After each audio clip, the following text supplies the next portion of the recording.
yourselves. It is Thursday, May the 14th. Yeah, let's go with that. And welcome to your next physics class. Today we're going to talk a bit more about resistors, but let's go through our verse of the day first. Verse of the day today comes from Matthew chapter 20, verse 28, where it says, "Just as the Son of Man did not come to be served, but to serve and to give his life as a ransom for many." So again, just a good reminder that Jesus did not come to be served, but to serve, and we should be likewise. We should seek to serve one another. All right, so yesterday we talked about resistors. We talked about Ohm's law, the fact that voltage, potential difference, equals current times the resistivity, the resistor, measured in ohms. So V equals IR. And prior to that, we had talked about Kirchhoff's laws for voltage and for current. Today, we're going to bring all of that together and look at resistors because, as we talked earlier, we have circuits that are in series and we have circuits that are in parallel, and we'll even have circuits that have a combination of series and parallel parts. And we need to be able to analyze those circuits and be able to figure out what's going on inside of each circuit. So resistors come in two forms, again, just series and parallel. So we're going to talk in series first. So I've drawn a quick diagram here of three resistors in series. Over here I've got our voltage, and I've labeled it VT for voltage total. And it's a total amount of voltage, it's a total amount of potential difference that is being generated at this point. And then I've got V1, V2, and V3. They would be equal to the potential difference drops through each resistor. So again, just the voltage that is being used in each of these resistors. All right. Using Kirchhoff's voltage law, he said that the total voltage increase had to equal the sum of the voltage decreases. So Vt equals V1 plus V2 plus V3 for this diagram. Ohm's law says that V equals IR. So that means this voltage law could be written as I total R total equals I1 R1 plus I2 R2 plus I3 R3. Right, just keep substituting IR in for V using Ohm's law. But Kirchhoff's current law also says that, well, the total current is the same. I have written this wrong. Let me fix that. There we go. That's better. It's just like being in regular class when I make mistakes on the board. All right. Total current equals the current through each of the resistors. The current stays the same as it goes around this circuit. So I total equals I1, which equals I2, which equals I3. And that means we can divide this equation, this Ohm's law equation, the second one, by I, and it disappears from the equation, it cancels out, leaving us with R total equals R1 plus R2 plus R3.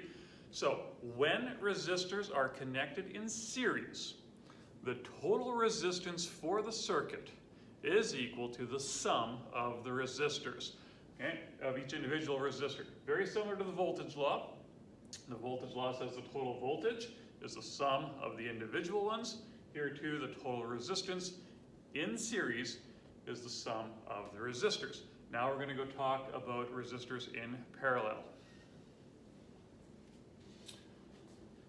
So in parallel here, again, I've drawn a parallel circuit. We've got our voltage or potential difference total here. We've got the three resistors connected in parallel. Okay, now in parallel simply means that there's a junction where current is going to get split up. Our formulas work out like this. Similar method to what we just used, except we're going to change the order in which we do things.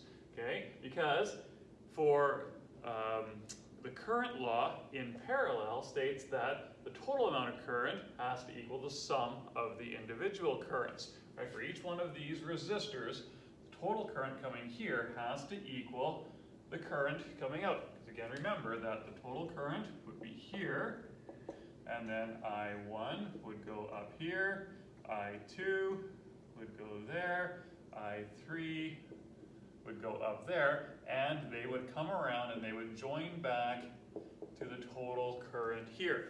All right, so the total current will be the sum of these three. Ohm's law, again, rearranging Ohm's law now to solve for I will equal V over R.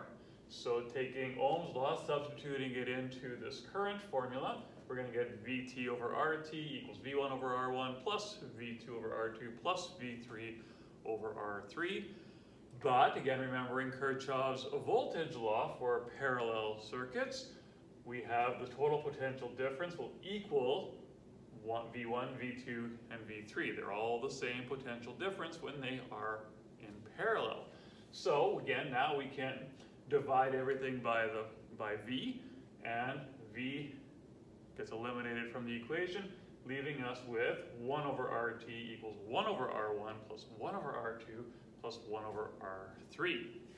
All right, and so this becomes the formula for calculating the total resistance in a parallel circuit. Now remember that this RT is in the denominator, so when you get 1 over RT equals to a number, don't forget to flip them both over so that you get RT equals, not 1 over RT equals. All right, so this is going to become important because when we get into this now, we're going to start looking at larger circuits that have multiple parts to them, and we're going to have to be able to find the total resistance, the total current, and the total potential difference for the whole circuit, and we're going to have to find those three pieces, potential difference, current, and resistance, for each of the resistors. All right, so we're going to have to take a large circuit, make it into one, and back and forth, and we'll do some examples that will hopefully make some sense. But for today, you're just going to do some questions that deal with exactly these two formulas. When they're in series, we simply add the resistances up. When they're in parallel, we simply use this formula to find the total resistance. And then tomorrow we'll talk more about, well, what happens when we have series and parallel circuits together in a circuit. A series section and a parallel section in a circuit. So you're going to get an assignment that again comes out of a handout that you'll find on Connect. I believe there are 5 questions on it, 3 on the series, 2 in parallel. Should not take you very long to complete. And if you have questions, make sure you email me them. And again, the answers will be on the paper, so you'll have them. So get that done, and we will see you tomorrow. Have a great day.